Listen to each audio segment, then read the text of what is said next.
Hello and welcome to Rathod science academy. ఈరోజు మనం ఈ క్లాస్లో వెరీ ఇంపార్టెంట్ ఆర్టికల్స్ మన న్యూస్ పేపర్లు ఏమొచ్చాయి తీసుకొని తెలుగులో చూద్దాం.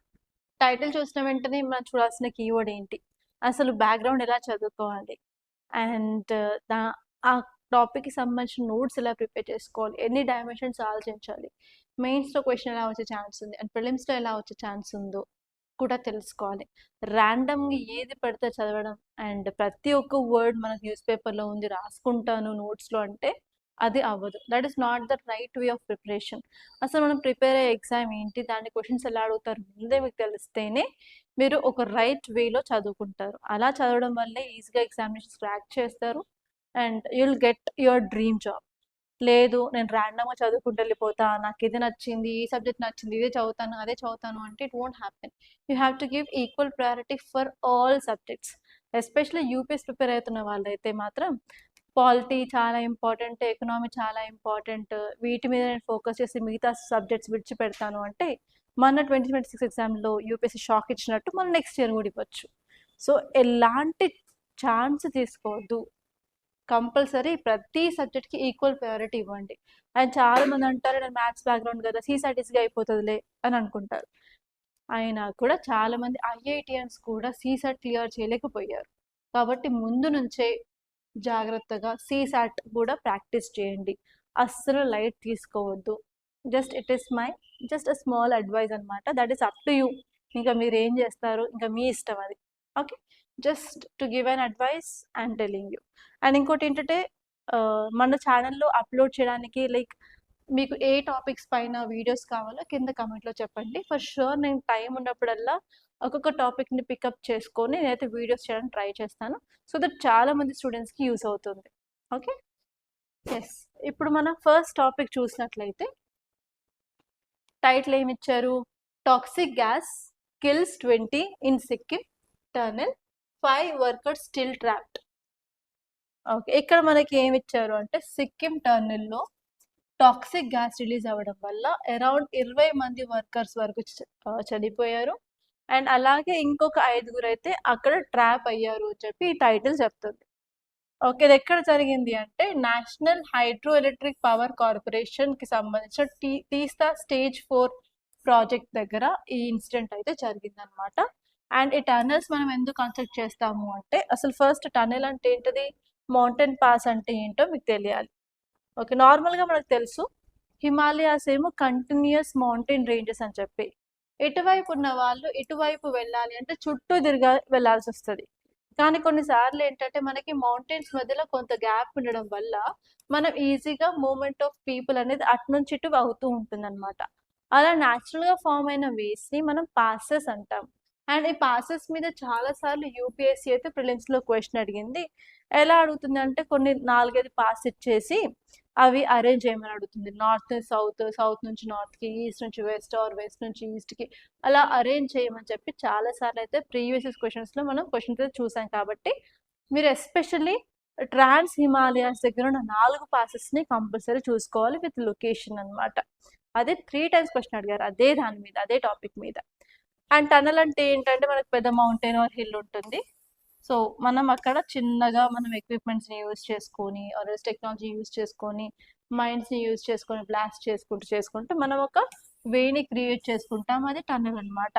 సో అలా టన్నెల్ని క్రియేట్ చేయడం వల్ల మనకి ఎస్పెషలీ హైవేస్కి చాలా ఇంపార్టెంట్. అండ్ నెక్స్ట్ వచ్చేసి మన మూవ్మెంట్ ఆఫ్ ట్రూప్స్కి ఇంపార్టెంట్, ట్రేడ్కి ఇంపార్టెంట్, మూవ్మెంట్ ఆఫ్ గూడ్స్కి ఇంపార్టెంట్ అలా. అండ్ దాంతోపాటు ఈవెన్ హైడ్రో ఎలక్ట్రిసిటీ పవర్స్కి కూడా ఇంపార్టెంట్. ఇప్పుడు మనం ఏం చేస్తున్నాం సిక్కింలో ఈ టన్నెల్ ఏంటంటే తీస్తా రివర్ పైన ప్రాజెక్ట్కి యూజ్ చేయడానికి ఈ టన్నెల్ని మనం తవ్వుతున్నాం అనమాట. సో ఇక్కడ మనం చూడాల్సింది ఏంటంటే అసలు హిమాలయాస్ ఎలా ఫామ్ అయ్యాయి, ఎందుకంటే అది హిమాలయన్ స్టేట్ కాబట్టి మనకి Indo Australian plate north word move అవుతున్నప్పుడు అక్కడ ఉన్న 33 సీలో ఉన్న సెడిమెంట్స్ పైకి అప్లిఫ్ట్ అయ్యి మనకి హిమాలయాస్ అనేవి ఫామ్ అయ్యాయి. సో అక్కడ ఉన్న సెడిమెంట్స్ వల్ల ఈ హిమాలయాస్ రేజ్ అయ్యాయి కాబట్టి హిమాలయాస్లో మనం ఎక్కువ చూసే రాక్ ఏంటంటే సెడిమెంటరీ రాక్ అనమాట. అండ్ నార్మల్గా మీరు జాగ్రఫీలో రాక్స్ గురించి చదువుకుంటారు. ఎక్కడ వరల్డ్ జాగ్రఫీలో జియోమార్ఫాలజీలో మీకు టైప్స్ ఆఫ్ రాక్స్ అనే చాప్టర్ ఉంటుంది. అక్కడ మనకి 3 types ఆఫ్ రాక్స్ ఉంటాయి. ప్రైమరీ రాక్స్, లేకపోతే దాన్ని ఇగ్నీషియస్ రాక్స్ అంటారు. సెకండ్ వచ్చి సెడిమెంటరీ రాక్స్ అంటారు. అండ్ థర్డ్ వచ్చేసి మెటామార్ఫిక్ రాక్స్ అంటారు. ఓకే, సో ఇక్కడ ఈ హిమాలయాస్ అనేవి సెడిమెంటరీ రాక్స్ తోటి ఫామ్ అయ్యాయి అనమాట. సెడిమెంటరీ రాక్స్లో మనకి ఏముంటాయి, ఫాసిల్ ఫ్యూయల్స్ ఉంటాయి. అందుకని సెడిమెంట్స్ అన్నీ కలిపి ప్రెషర్ వల్ల టెంపరేచర్ వల్ల అవి కంపాక్ట్గా గట్టిగా రాళ్ళు ఫామ్ అవుతాయి. కాబట్టి అందులో చాలా సార్లు మనం చనిపోయిన యానిమల్స్ శిబిరాలు కానివ్వండి, లేకపోతే మనకి ప్లాంట్స్, పెద్ద పెద్ద ట్రీస్ కూడా అందులో ఉంటాయి అన్నమాట. దానివల్ల ప్లాంట్స్ ఏమవుతాయి అంటే కోల్ లాగా మారడం జరుగుతుంది. ప్లాంట్స్లో ఉన్న కార్బన్ యానిమల్స్లో ఉన్న ఫ్యాట్ మసిల్ అంతా కలిసి క్రూడ్ ఆయిల్ లాగా మారుతుంది. అండ్ నెక్స్ట్ వచ్చేసి ఈ యొక్క ప్రాసెస్లో మనకి చాలా వరకు డీకంపోజిషన్ అవుతుంది కాబట్టి న్యాచురల్ గ్యాస్ కూడా అందులో ఫామ్ అవడం జరుగుతుంది. అందుకే మనకి ఏమైనా ఫాసిల్ ఫ్యూయల్ కావాలి అనుకున్నట్టయితే లైక్ కోల్ కానీ క్రూడ్ ఆయిల్ కానీ న్యాచురల్ గ్యాస్ కానీ కావాలి అంటే it should be and sedimentary rock అనమాట. ఇగ్నిషియస్ రాక్ తవ్వితే మనకి ఏమీ రాదు, ఓన్లీ సెడిమెంటరీ రాక్స్లోనే మనకి ఈ ఫాసిల్ ఫ్యూయల్స్ అనేవి ఉంటాయి. సో ఈవెన్ ఇక్కడ ఏమైంది అంటే హిమాలయాస్ అనేవి సెడిమెంటరీ రాక్తో ఫామ్ అయింది కాబట్టి ఇప్పుడు ఆ టన్నల్ దగ్గర మనం ఈ రాళ్ళని పలగొడుతూ ఉన్నప్పుడు ఆ రాళ్ళలో ఆల్రెడీ న్యాచురల్ గ్యాస్ అనేది కొంతవరకు ఫిల్ అయి ఉంటుంది అనమాట, మీథేన్ గ్యాస్. ఆ గ్యాస్ అనేది సడన్గా రిలీజ్ అయ్యి బర్స్ట్ అయిందనమాట. అక్కడ బర్స్ట్ అవడం వల్ల ఏమవుతుంది, మనం బాంబు వేస్తే ఏమవుతుంది, చుట్టుపక్కల అదర్ ఏరియాస్ కూడా కదులుతాయి కదా, దానివల్ల ఇక్కడ ల్యాండ్ స్లైడ్ అయింది. ఫస్ట్ వచ్చేసి గ్యాస్ బర్స్ట్ అయిందనమాట ఈ ఏరియాలో. గ్యాస్ బర్స్ట్ అవ్వడంతో మీథేన్ గ్యాస్ అనేది రిలీజ్ అయింది. గ్యాస్ బర్స్ట్లో CH4 మీథేన్ గ్యాస్ రిలీజ్ అయింది. దాంతోపాటు ల్యాండ్ స్లైడ్ జరిగింది. ల్యాండ్ స్లైడ్ జరగడం వల్ల ఏమవుతుంది, అక్కడ మొత్తం డెబ్రిస్ అంతా వచ్చేయడం వల్ల అక్కడ పీపుల్ ట్రాప్లోకి వెళ్ళిపోతారు అన్నమాట, ట్రాప్ అయిపోతారు. అండ్ నెక్స్ట్ వచ్చేసి ఇప్పుడు మాన్సూన్ సీజన్ కదా, మనం రీసెంట్గా ఏం చదువుకున్నాము, మాన్సూన్ అలర్ట్, రెడ్ అలర్ట్ ఇచ్చింది 22 స్టేట్స్కి. చాలా ఏరియాస్లో మనకి హెవీ రెయిన్ఫాల్ కురుస్తుందని చెప్పాం కదా. సో ఇక్కడ ఈ సిక్కింలో కూడా ఇప్పుడు హెవీ రెయిన్ఫాల్ పడుతుంది. ఆ హెవీ రెయిన్ఫాల్ వల్ల అండ్ ఈవెన్ ఈ ల్యాండ్ స్లైడ్ వల్ల అండ్ ఇక్కడ గ్యాస్ బర్స్ట్ అవ్వడం వల్ల అక్కడ విజిబిలిటీ తగ్గిపోయి ఈవెన్ సహాయక చర్యలు చేయాలన్నా కూడా చాలా కష్టంగా ఇప్పుడు అక్కడ మారిందన్నమాట. అది దీని యొక్క స్టోరీ. సో ఇక్కడ మీరు చూడాల్సింది ఏంటంటే ఇలాంటి టన్నల్స్ తవ్వడం వల్ల మనకున్న ఇంపాక్ట్ ఏంటి, మనం అసలు ఏం చూడాలి అని చూసినట్లయితే ప్రాపర్గా ఆ రాక్ యొక్క స్ట్రక్చర్ని మనం చదవాలి. దాన్నే జియాలజీ ఆర్ పెట్రాలజీ అంటారు. ఆ రాక్ ఏంటి, ఏ టైప్ ఆఫ్ రాక్ అది, అక్కడ మనకి గ్యాస్ ట్రాప్ అయిందా లేదా, ఫాసిల్ ఫ్యూయల్స్ ఉన్నాయా లేవా, ఎవ్రీథింగ్ మనం క్లియర్గా అదంతా చూసుకోవాలి. అండ్ ఇక్కడ ఇంపాక్ట్ ఏమైంది, ఇలాంటి ఇన్సిడెంట్స్ జరగడం వల్ల చాలా మంది చనిపోవడం జరిగింది, వాళ్ళ యొక్క లాస్ ఆఫ్ లైఫ్ జరిగింది. దాంతోపాటు అక్కడ ఆల్రెడీ తయారు చేసే ఇన్ఫ్రాస్ట్రక్చర్ అనేది ఖరాబ్ అయిపోయింది. అండ్ నెక్స్ట్ గవర్నమెంట్ ఇప్పుడు చనిపోయిన వారికి ఎక్స్గ్రేషియా కంపెన్సేషన్ కూడా ప్రొవైడ్ చేయాలి. దానివల్ల గవర్నమెంట్ మీద బర్డెన్ కూడా పెరుగుతుంది. అండ్ నెక్స్ట్ వచ్చేసి రెస్క్యూ ఛాలెంజ్ చేయాలి. రెస్క్యూ చేయాలన్నా కూడా మనకు ఛాలెంజెస్ ఉన్నాయి. ఏంటి, ఈ మీథేన్ అనేది చాలా టాక్సిక్ గ్యాస్, అలాగే డెబ్రిస్ బ్లాక్ అయింది, ఇక్కడ నారో టనల్ ఉంది, అక్కడ విజిబిలిటీ ఏం లేదు, వాటర్ లాగింగ్ అయింది వర్షం వల్ల. కాబట్టి రెస్క్యూర్స్ కూడా ముందుకు వెళ్ళాలి అంటే కూడా భయపడడం జరుగుతుంది. అండ్ నెక్స్ట్ వచ్చేసి ఓవరాల్గా ఈ ప్రాజెక్ట్ అనేది డిస్టర్బ్డ్ కూడా అయ్యే ఛాన్స్ ఉంది, దానివల్ల ప్రాజెక్ట్ కూడా డిలేస్ అయ్యే ఛాన్సెస్ ఉంటాయి అన్నమాట. ఇలా చాలా ఇష్యూస్ అయితే రైజ్ అవుతున్నాయి. ఇప్పుడు ఇంకో క్వశ్చన్ ఏంటంటే ప్రాపర్గా మనం ఇలాంటి టన్నల్స్ని చేపట్టాలి అంటే ప్రాపర్గా వెంటిలేషన్, అలాగే మానిటరింగ్, సేఫ్టీ ప్రోటోకాల్స్, వాటి మీద కూడా మనం ఫోకస్ చేయాలి అని చెప్పి ఇక్కడ ఈ ఆర్టికల్ అయితే క్లియర్గా చెప్తుంది. అండ్ నెక్స్ట్ ఆర్టికల్ చూసినట్టయితే టైటిల్ ఏంటి, western UP districts review security plans for Kanwar Yatra. Kanwar యాత్ర గురించి మనం చూసుకోవాలి, ఎందుకంటే ప్రతి సంవత్సరం శ్రావణ మాసంలో హిందూస్ వెళ్ళే యాత్ర అనమాట కన్వర్ యాత్ర. ఓకే, సో మీకు దాని గురించి క్వశ్చన్ ఎలా వస్తుంది అంటే consider the following statements regarding Kanwar Yatra అని చెప్పేసి దాని కింద 2-3 స్టేట్మెంట్స్ ఇవ్వచ్చు. అది ఫస్ట్ టైప్ ఆఫ్ క్వశ్చన్. రీసెంట్గా మనం రథ్ యాత్ర న్యూస్లో చూసాము, ఇప్పుడు కన్వర్ యాత్ర చూస్తున్నాము, ఇంతకుముందు అమర్నాథ్ యాత్ర చూసాము కదా. సో అలా యాత్రలు తీసుకొని దాని గురించి ఏదైనా పాయింట్ రాసేసి ఏది correct, how many above pairs are correct అని అడగచ్చు. That is second type of question. Third type of question ఏంటి అని చూసినట్లయితే match the following based question కూడా మిమ్మల్ని అడగచ్చు based on different yatra. So మనకి 1 ఇయర్లో ఉన్న యాత్రలు న్యూస్లో ఏమున్నాయో కూడా చూసి ఒక దగ్గర చేసి పెట్టుకున్నట్లయితే మీకు క్లియర్గా ఏ క్వశ్చన్ వచ్చినా కూడా మీరు ఆన్సర్ చేయగలిగే సిచ్యువేషన్లో ఉంటారు. ఓకే, ఇప్పుడు మనం ఈ కన్వర్ యాత్ర గురించి చదువుకుందాం. సో ఇక్కడ కన్వర్ అంటే ఏంటంటే మనకి పాతకాలం మూవీస్ చూసినట్లయితే చాలా మంది వాటర్ నియర్ బై చెరువు నుంచి తెచ్చుకుంటూ ఉంటారు, లేక్స్ నుంచి రివర్స్ నుంచి తెచ్చుకునేటప్పుడు ఒక పెద్ద కర్ర తీసుకుంటారు. ఆ కర్రకి రెండు వైపులా బిందెలు కడతారు కదా, ఇటొక బింద ఇటొక బింద. ఆ కర్రను ఏం చేస్తారు, ఇలా భుజం పైన పెట్టుకొని తీసుకువెళ్తూ ఉంటారు కదా, దాన్నే కన్వర్ అంటారు. ఈ యాత్రలు ఏంటంటే నార్మల్గా హిందూస్ సేక్రెడ్ రివర్ అయిన గంగా నది దగ్గరికి వెళ్ళేసి ఇక్కడ రెండు కుండలు కడతారనమాట బ్యాంబూ స్టిక్ కి. ఆ కుండలలో ఏంటంటే గంగా నీళ్లు, గంగా జలాన్ని వాళ్ళు మోసుకొస్తారు. వాళ్ళు మోసుకొస్తున్న టైంలో ఏంటంటే ఒక్కసారి ఈ కుండలలో వాటర్ ఫిల్ చేసిన తర్వాత అది నేల మీద ఎక్కడ పెట్టకూడదు. అండ్ అలాగే ఆ మోసుకొచ్చే మనిషి కూడా అసలు చెప్పులు లేకుండా బేర్ ఫుట్ తో నడవాల్సి ఉంటుంది. ఓకే, అండ్ వాళ్ళు కాషాయపు రంగు బట్టల్ని వేసుకుంటారనమాట. సో వాళ్ళు ఏం చేస్తారు, ఈ కుండలో నీళ్ళు తీసుకొచ్చి, మనకి 12 జ్యోతిర్లింగాలు ఉన్నాయి కదా ఇండియాలో, ఒక్కొక్క ప్లేస్ లోకి వెళ్ళి వాళ్ళు ఆ నీటితోటి అభిషేకం చేస్తారనమాట శివుడికి.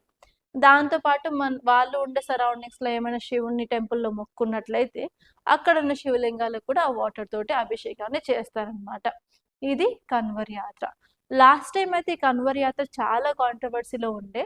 ఎందుకు అంటే వాళ్ళు వెళ్ళే రూట్ లో ఎలాంటి నాన్ వెజ్ అమ్మకూడదు అని చెప్పి చికెన్ షాప్లను బ్యాన్ చేయించడం, ఈవెన్ హోటల్స్ లో కూడా ఎవరెవరు వర్క్ చేస్తున్నారని చెప్పి వాళ్ళ నేమ్స్ ని డిస్ప్లే చేయడము, వాళ్ళు ఎలాంటి ఫుడ్ ఐటమ్స్ ని అమ్ముతున్నారో కూడా బోర్డు మీద రాయమని చెప్పడం వల్ల చాలా మంది సెంటిమెంట్స్ అయితే అఫెక్ట్ అయ్యి చాలా ఇష్యూ అయితే లాస్ట్ ఇయర్ జరిగింది.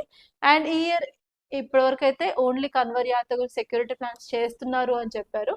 కాకపోతే ఇలాంటి మళ్ళీ ఏమైనా బ్యాన్ ఆన్ ఫుడ్ అవైలబిలిటీ ఉంటుందా లేదా అని చెప్పి చూడాలి, and we have to wait అనమాట. ఓకే, సో దీని మీద క్వశ్చన్ రావచ్చు, ఒకసారి చూసుకోండి. అండ్ మీరు ఎందుకు చూసుకోవాలి ఇది అంటే, మీరు ఐబిఎస్ ఆర్ ఐఏఎస్ అయిన తర్వాత మీ డిస్ట్రిక్ట్లో ఇలాంటి ఏమైనా ఫెస్టివల్స్ అండ్ ఫేర్స్ అయినట్లయితే మీరు దాన్ని ఆర్గనైజ్ చేయాల్సి ఉంటుంది. ఎస్పెషలీ క్రౌడ్ మేనేజ్మెంట్ చేయాలి, ఎలాంటి డిజాస్టర్ అవ్వకుండా చూడాలి, అలాగే అక్కడికి వచ్చిన భక్తులకు కావాల్సిన ఫెసిలిటీస్ అన్నీ అవైలబుల్గా ఉండేటట్టు చూసుకోవాలి. కాబట్టి అదొక పెద్ద బాధ్యత అనే చెప్పొచ్చు. ఎందుకంటే మన ఇంట్లో నార్మల్గా చిన్న ఫంక్షన్ చేస్తేనే కొన్నిసార్లు అందరికి ఫుడ్ ప్రొవైడ్ చేయలేము, కొన్నిసార్లు అనుకున్న దానికంటే ఎక్కువ మంది రావడం, సడన్ గా ఏమైనా రెయిన్ ఫాల్ అర్లెస్ ఎక్కువ ఎండ కొట్టడం వల్ల మనకు చాలా ప్రాబ్లమ్స్ అయితే జరుగుతుంటాయి, జస్ట్ మన ఇంట్లో ఫంక్షన్ చేసినప్పుడు మాత్రమే. సో ఇలా మనం ఒక పెద్ద ఈవెంట్ ఆర్గనైజ్ చేయాలి యాజ్ అన్ ఐపీఎస్ ఆఫీసర్ అంటే you need to have a full fledged planning అనమాట. కొన్నిసార్లు ఇలాంటి పెద్ద పెద్ద క్రౌడ్ మేనేజ్మెంట్ చేయకపోయినట్లయితే మనకి డిజాస్టర్ జరుగుతుంది, స్టాంపెడ్ జరిగే ఛాన్స్ ఉంటాయి, చాలా మంది చనిపోయే ఛాన్సెస్ ఉంటాయి. ఈవెన్ మనకి మేడారం జాతర ఇష్యూస్ కూడా తెలంగాణలో జరిగాయి కదా. సో అందుకని మీరు ప్రాపర్గా స్టెప్స్ అనేది తీసుకోవాల్సి ఉంటుంది. As future IAS are IPS officer you need to know proper management of this kind of events. కాబట్టి మీరు ఏ ఏ స్టేట్లో ఎలాంటి యాత్రలు ఉన్నాయి కంపల్సరీ మీరు తెలుసుకోవాలన్నమాట, దానికోసం ఇది ఇంపార్టెంట్. ఓకే, నెక్స్ట్ ఆర్టికల్ చూసినట్లయితే టైటిల్ ఏం చెప్తుంది, clean energy push is answer to transition challenges faced by India says United nation chief climate. Okay, United nation climate chief అతని పేరు ఏంటంటే సైమన్ స్టీల్. అతను ఇండియాకి విజిట్కి వచ్చారనమాట. ఈ విజిట్లో ఆయన కొన్ని స్టేట్మెంట్స్ చేశారు. ఏ స్టేట్మెంట్స్ అంటే, India leader of global south కాబట్టి ఇండియాలో క్లీన్ ఎనర్జీని ప్రమోట్ చేసినట్లయితే ఇండియా ఫేస్ చేస్తున్న ప్రాబ్లమ్స్కి మనం సొల్యూషన్ తీసుకురావచ్చు, అలాగే మన డిఫరెంట్ కంట్రీస్ని కూడా మోటివేట్ చేయొచ్చు అన్నట్టు ఈ ఆర్టికల్ టైటిల్ అయితే చెప్పారనమాట. సో ఇప్పుడు మనం దీన్ని క్లియర్గా చూసుకున్నట్లయితే అసలు ఈయన చేసిన స్టేట్మెంట్ ఏంటి అంటే, ఇండియాలో క్లీన్ ఎనర్జీ రిలేటెడ్ ట్రాన్సిషన్ చాలా ఫాస్ట్ మోడ్లో చేయాలి, చేసినట్లయితే మన ఎకనామీని, అలాగే ఎనర్జీ సెక్యూరిటీని, అలాగే క్లైమేట్ని కాపాడుకోవచ్చు అన్నట్టు ఆయన స్టేట్మెంట్స్ ఇచ్చారు. అసలు క్లీన్ ఎనర్జీ ఎందుకు ఇంపార్టెంట్ అంటే, India is an import dependent country. మనం ఫాసిల్ ఫ్యూయల్ని వెస్ట్ ఏషియన్ కంట్రీస్ నుంచి ఇంపోర్ట్ చేసుకుంటున్నాం. ఆ ఫాసిల్ ఫ్యూయల్ నుంచి మనం పెట్రోల్, డీజిల్ తయారు చేస్తున్నాం. సో దాన్ని మనం వెహికల్స్లో యూజ్ చేసుకోవడం వల్ల ఎక్కువ environment pollution, carbon dioxide emissions జరుగుతున్నాయి అని చెప్పారు. అండ్ ఈవెన్ ఇప్పుడు మనకి వెస్ట్ ఏషియాలోని క్రైసిస్ వల్ల ప్రాపర్గా సప్లై కూడా లేదు, ప్రొడక్షన్ తగ్గిపోయింది, స్ట్రైట్ ఆఫ్ హార్మోన్స్ క్లోజ్ చేశారు కాబట్టి ప్రాపర్గా ఆన్ టైం మనకి రీచ్ అవ్వట్లేదు. దానివల్ల మనకి volatile prices of crude oil అనేది మార్కెట్లో ఉన్నాయి. ఒకటే రోజు సడన్గా పెరగడం, సడన్గా తగ్గడం లాంటి వొలటాలిటీ వల్ల ఇండియాలోని డీజిల్ అండ్ పెట్రోల్ ప్రైస్ అనేది ఇంక్రీజ్ అవుతున్నాయి. దానివల్ల రీసెంట్గా మనం ఏం చదువుకున్నాము, ట్రాన్స్పోర్ట్ ఇన్ఫ్లేషన్ వస్తుంది అని చదువుకున్నాము. దానివల్ల ఓవరాల్గా goods and services in the market పెరిగాయి. దాంతో మన దగ్గర రీటైల్ ఇన్ఫ్లేషన్ ఉంది. ఆ రీటైల్ ఇన్ఫ్లేషన్తో పాటు even demand for the goods అనేది తగ్గిపోవడం జరిగింది ప్రైస్ పెరగడం వల్ల. అందుకే మన ఎకనామీ మీద చాలా ఇంపాక్ట్ ఉంది అని చెప్పి ఇతను చెప్పారు. సో అందుకని క్లీన్ ఎనర్జీ వైపు మూవ్ అయినట్లయితే, for example solar energy or wind energy, thermal మనం hydro power or green hydrogen, అలాగే ఎలక్ట్రిక్ వెహికల్స్ని యూజ్ చేయడం వల్ల మనం కొంత డిపెండెన్సీ ఫారిన్ కంట్రీస్ మీద డిక్రీజ్ చేయొచ్చు. దాని ద్వారా మనం ఎనర్జీ సెక్యూరిటీని మన కంట్రీలో ఇంపోజ్ చేయవచ్చు అని చెప్పారు. అండ్ నెక్స్ట్ వచ్చేసి క్లీన్ ఎనర్జీ అనేది కంపారిటివ్గా చీప్గా ఉంటుంది, మోర్ సెక్యూర్గా ఉంటుంది, అండ్ మన ఇండియాలోనే కంట్రోల్ చేసుకోవచ్చు. దానివల్ల మనం ఇంపోర్ట్ బిల్ని తగ్గించవచ్చు, ఫారిన్ కరెన్సీని సేవ్ చేయొచ్చు, ట్రేడ్ డెఫిసిట్ని తగ్గించవచ్చు అన్నట్టు చెప్పారు. సో ఓవరాల్గా ఇది ఏమవుతుందంటే ఎకనామిక్ గ్రోత్ని అండ్ క్లైమేట్ గోల్స్ని అచీవ్ చేయడానికి యూజ్ అవుతుంది. ఇండియా యొక్క క్లైమేట్ గోల్ ఏంటి, నెట్ జీరో కార్బన్ న్యూట్రాలిటీని 2070లో మనం అచీవ్ చేయాలన్నట్టు ఇండియన్ గవర్నమెంట్ యొక్క గోల్ అనమాట. ఆ గోల్ని కూడా రీచ్ అవ్వడానికి యూస్ఫుల్గా ఉంటుంది. అండ్ ఈవెన్ మనం రెన్యూబుల్ ఎనర్జీని కూడా కెపాసిటీ పెంచుకోవాలని అనుకున్నాము. ఆ గోల్ని తీసుకురావాలి, అచీవ్ చేయాలన్నా కూడా క్లీన్ ఎనర్జీ చాలా ఇంపార్టెంట్. ఓకే, నెక్స్ట్ ఆర్టికల్ చూసుకున్నట్లయితే రైట్లో ఏం చెప్పారు, India's rarest heron faces a silent end as a new dam ignores it's home. So ఇక్కడ మనం టైటిల్ చూసినట్లయితే ఇక్కడ ఒక బర్డ్ స్పీసీస్ గురించి చెప్పారు. ఆ బర్డ్ పేరు ఏంటంటే హెరాన్. దాని ఫుల్ నేమ్ వచ్చేసి వైట్ బీల్డ్ హెరాన్. ఓకే, మీకు క్వశ్చన్ ఎలా వస్తుంది అంటే consider the following statements regarding white bellied heron అని అడగచ్చు. అండ్ నెక్స్ట్ వచ్చేసి వైట్ బీల్డ్ హెరాన్ రీసెంట్గా న్యూస్లో ఉంది, ఏ రివర్ ఒడ్డున కనిపిస్తుంది అని అడగచ్చు. అలాగే 2-3 బర్డ్ స్పీసీస్ని తీసుకొని అవి ఏ స్టేట్లో ఉన్నాయి, వాటి యొక్క ఫీచర్స్ ఏంటి అని కూడా మీకు match the following based questions or pair based question అడగచ్చు. అండ్ ఈ టాపిక్ వచ్చేసి ఎన్వైరన్మెంట్ అండ్ ఈకాలజీలో చాలా ఇంపార్టెంట్. సో ఇక్కడ ఈ యొక్క వైట్ బీల్డ్ హెరాన్ ఎందుకు న్యూస్లో ఉందని చూసినట్లయితే ఇండియాలో మొత్తంలో అరౌండ్ 6 నుంచి 9 వైట్ బీల్డ్ హెరాన్స్ అయితే ఉన్నాయన్నమాట. అవి నార్మల్గా 3 రివర్ ఏరియాస్ దగ్గర చూస్తాం. ఆ రివర్స్ పేరు ఏంటంటే Noah Dihing river, Lam river, అలాగే లోహిత్ రివర్. సో ఇది మనం ఇండియాలో అయితే లోహిత్ రివర్ దగ్గర చూస్తూ ఉంటాం. ఇప్పుడు ఏమైందంటే forest advisory committee which is working under environment ministry వాళ్ళు ఏం చేశారు, 1200 megawatts of hydro electric power ప్రాజెక్ట్కి ఆమోదం తెలిపారు. ఆ ప్రాజెక్ట్కి ఆమోదం తెలిపారు కాబట్టి అరౌండ్ 33,000 చెట్లని కొట్టివేయాల్సి ఉంటుంది. సో ఈ హెరాన్స్ అనేవి నార్మల్గా వెరీ టాల్ ట్రీస్ మీదనే నివాసం ఉంటాయి. ఇప్పుడు అక్కడ 30,000 చెట్లని కొట్టివేయడం వల్ల వీటి యొక్క హ్యాబిటాట్స్ అనేవి చెడిపోవడం జరుగుతుంది. దానివల్ల కంప్లీట్గా ఇండియాలో ఎక్స్టెంట్ అయ్యే ప్రాబ్లం ఉంది అని చెప్పి ఈ ఆర్టికల్ క్లియర్గా చెప్తుంది. సో అందుకని మనం ఈ యొక్క వైట్ బిల్డ్ హెరాన్స్ గురించి తెలుసుకోవాలి. అండ్ మీరు కనుక మెయిన్స్లో బయోడైవర్సిటీ కన్సర్వేషన్ గురించి ఆన్సర్ రాసినట్లయితే ఈ బర్డ్ గురించి రాయొచ్చు. అండ్ దాంతోపాటు మీరు డెవలప్మెంట్ వర్సెస్ ఎన్వైరన్మెంట్ సంబంధించిన ఆర్గ్యుమెంట్స్ రాసినట్లయితే ఇక్కడ డెవలప్మెంటల్ ప్రాజెక్ట్ వల్ల ఇక్కడ ఎన్వైరన్మెంట్ ఇంపాక్ట్ అవుతుందని చెప్పి ఈ వైట్ బీల్డ్ హెరాన్ యొక్క ఎగ్జాంపుల్ కూడా మీరు రాయొచ్చు అనమాట. అలా మీరు ఏవేవి కరెంట్ అఫైర్స్ ఆర్టికల్స్ చదువుతున్నారు జస్ట్ చదివి వదిలేయకుండా మీరు ఆన్సర్స్ రాసినప్పుడు వాటిని కూడా యూజ్ చేయడానికి ట్రై చేయండి. That is nothing but value addition అనమాట. ఓకే, అండ్ నెక్స్ట్ ఇక్కడ మనం ఈ ఆర్టికల్ చూసినట్లయితే ఇక్కడ క్లియర్గా వైట్ బీల్డ్ హెరాన్ గురించి చెప్పారు కాబట్టి దీని అదర్ పేరు ఏంటంటే ఇంపీరియల్ హెరాన్ అని కూడా అంటారు, లేకపోతే గ్రేట్ వైట్ బీల్డ్ హెరాన్ అని కూడా అంటారు. ఇది second largest heron in the world అనమాట. ఇది only fast moving, free flowing and undisturbed river and habitats దగ్గర కనిపిస్తుంది. ఎస్పెషల్లీ ఈస్టర్న్ హిమాలయన్ రివర్స్ దగ్గర మనకు కనిపిస్తుంది. ఇది దేని మీద ఫీడ్ చేస్తుందంటే ఫిష్ పైననే డిపెండ్ అయి ఉంటుంది. ఆ రివర్స్లో ఉన్న ఫిషెస్ని అవి తింటూ బతుకుతాయి అన్నమాట. అండ్ వీటికి very long flexible neck and sharp beak ఉంటుంది అనమాట. అండ్ నెక్స్ట్ వచ్చేసి దీని యొక్క కన్జర్వేషన్ స్టేటస్ ఏంటి అంటే క్రిటికల్లీ ఎండేంజర్డ్. 2007లోనే దీన్ని క్రిటికల్లీ ఎండేంజర్డ్ కేటగిరీ కింద లిస్ట్ చేశారు. అండ్ వైల్డ్ లైఫ్ ప్రొటెక్షన్ యాక్ట్లో మాత్రం షెడ్యూల్ 1 కింద దీన్ని ప్రొటెక్ట్ అయితే చేస్తున్నారు. ఈ బర్డ్ ఓన్లీ ఇండియాలోనే కాదు, డిఫరెంట్ కంట్రీస్లో కూడా కనిపిస్తుంది, like Myanmar, China, Bangladesh and India అన్నమాట. ఇండియాలో అయితేనే మన లోహిత్ రివర్ ఒడ్డున కనిపిస్తుంది. అండ్ నెక్స్ట్ ఆర్టికల్ చూసుకున్నట్లయితే list of Foley a flawed SIR should not be the basis of for distribution of benefits. ఈ ఆర్టికల్ ఆల్రెడీ మనం క్లియర్గా చదువుకున్నాము, కొత్త ఏం లేదు. మనకు తెలుసు ఎలక్షన్ కమిషన్ ఆఫ్ ఇండియా SCRని స్టార్ట్ చేసింది. SCR ఫుల్ ఫామ్ వచ్చేసి స్పెషల్ ఇంటెన్సివ్ రివిజన్. యాక్చువల్లీ ఈ SCR ఫుల్ ఫామ్ సిడిఎస్లో క్వశ్చన్ అనమాట. SCR ఫుల్ ఫామ్ ఏంటి అని చెప్పి ABCD ఆప్షన్స్ ఇచ్చారు, ఆ సిడిఎస్ ఎగ్జామ్లో అదే క్వశ్చన్. సో ఇలా మీకు షార్ట్ కట్స్ ఉన్నప్పుడు కూడా మీరు దాని ఫుల్ ఫామ్ ఏంటో కూడా మీరు చూసుకోవాల్సి ఉంటుంది. ఈ SIRలో ఏం చేస్తున్నారు, election commission of India door to door survey చేసి వాళ్ళ యొక్క డీటెయిల్స్ అనేది తీసుకొని డాక్యుమెంట్స్ చెక్ చేసి ఇన్ కేస్ వాళ్ళ దగ్గర వ్యాలిడ్ డాక్యుమెంట్స్ ఉంటే వాళ్ళ నేమ్స్ అనేవి ఎలక్టోరల్ లిస్ట్లో ఉంటాయి, లేదు అంటే వాళ్ళ నేమ్స్ని తీసేస్తున్నారు.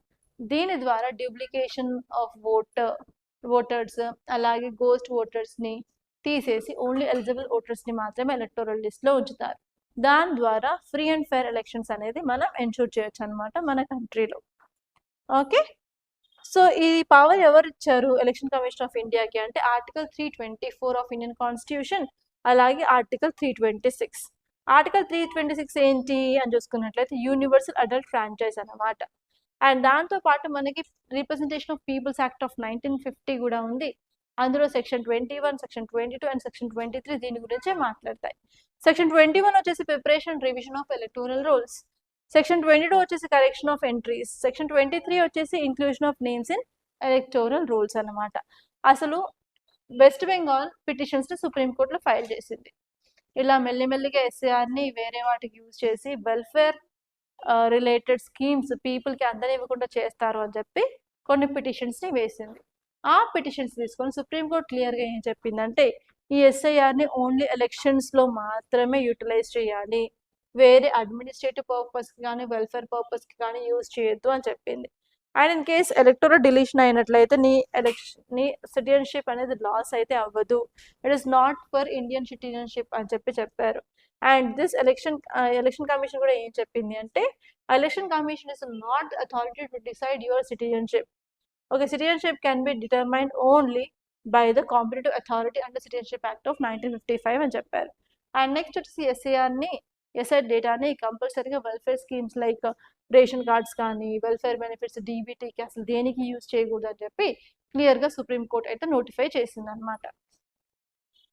అండ్ నెక్స్ట్ ఆర్టికల్ చూసుకున్నట్లయితే India's ICI gets and updated series what has changed.